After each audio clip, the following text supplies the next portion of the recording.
How you doing? Bill Applegate here. Today's lesson is going to be over enclosures. Enclosures are just a great way to expand your lines. Really has a nice sound, especially in bebop and jazz, but you can use it in other stuff like country and blues too. It's just a great way to expand your lines. I've heard guitarists say that enclosures is really what opened up their playing, especially in a jazz bebop way. Okay, so what is an enclosure? What you're going to do is you're going to take a target note. Let's say we're in C major on the C note here, the root. You're going to enclose that note by playing other tones around it, directing the listener's ear to that target note. You're going to play notes above and below that to target that note. For example, something like this. So I played a note above, a note below, and landed on the target note.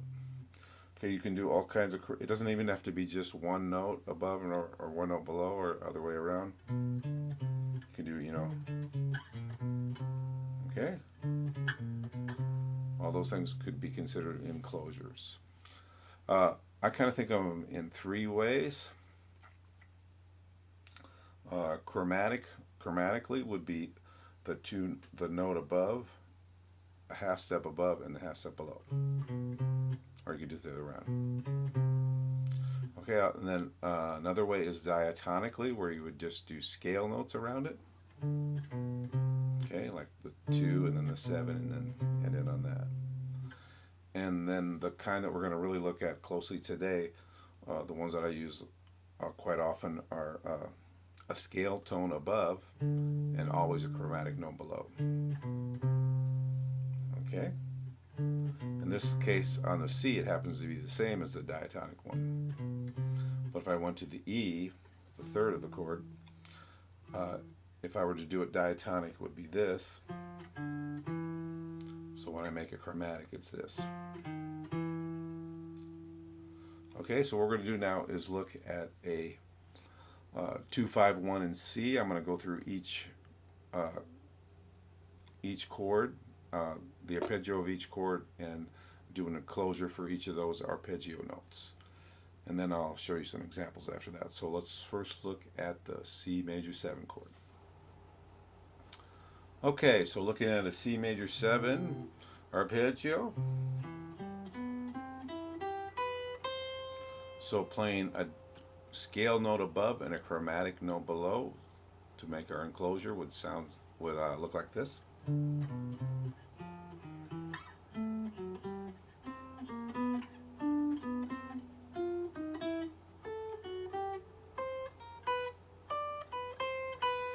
There I went ahead and ended on the major 7. Okay, looking at a D minor 7 arpeggio.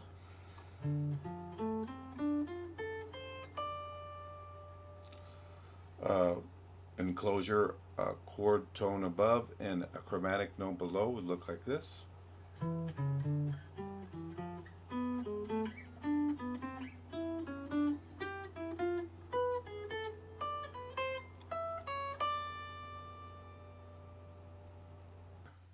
G7 arpeggio. Enclosures, a scale tone above, chromatic tone below would look like this.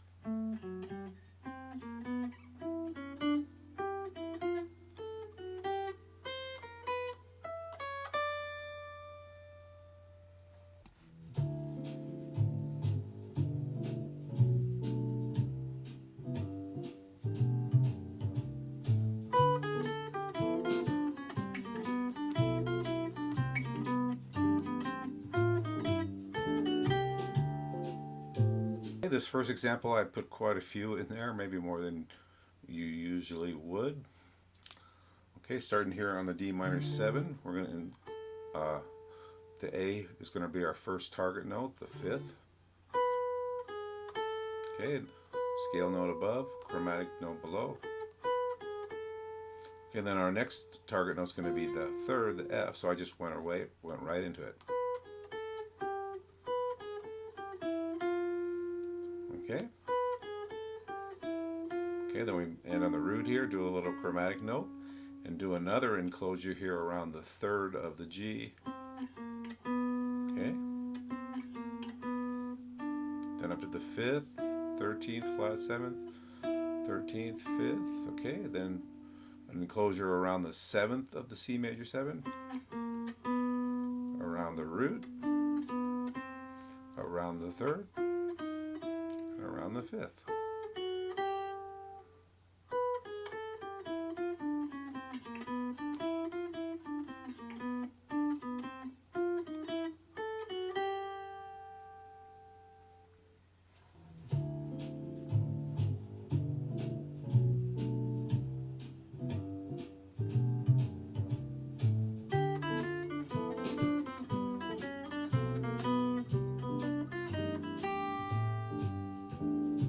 So I kind of started out the same as the first example where I did two of them right off the bat.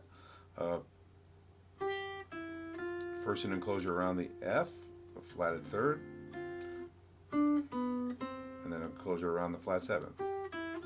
And root, flat 7th there, and then I'm going to the 3rd of the G7 and doing an enclosure around the 5th, then around the 3rd,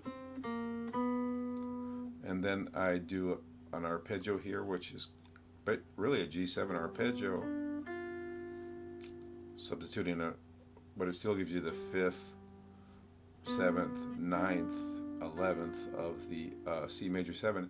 And the reason I go to that F is because that's the beginning of the enclosure of the E. So the 3rd of the E, the 3rd of the C major 7. This kind of suggests a C major 9, the first part of the G7 arpeggio.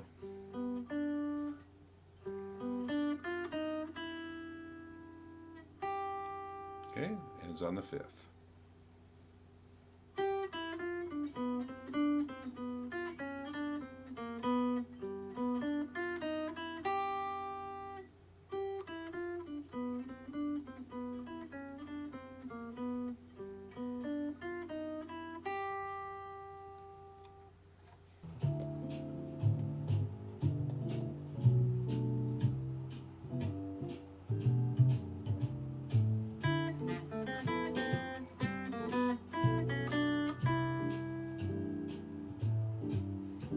Starting on a D minor 7, I'm just using an F major, subbing an F major 7 arpeggio for that. 7, which really makes it a D minor 9. 9, 3, 5, 7, 9, 7. Okay? And then it's just two enclosures in this one. First around the 3rd of the G7. Then around the 5th, and then on the 3rd of the C. Maybe a little more typical of how many enclosures you might use in a line. All right, there you have it. A little lesson on enclosures. It's really a great way to get away from playing just scales and arpeggios. Can really expand your lines and make them sound much more interesting. So I hope this was something you can use, and you guys have a great day.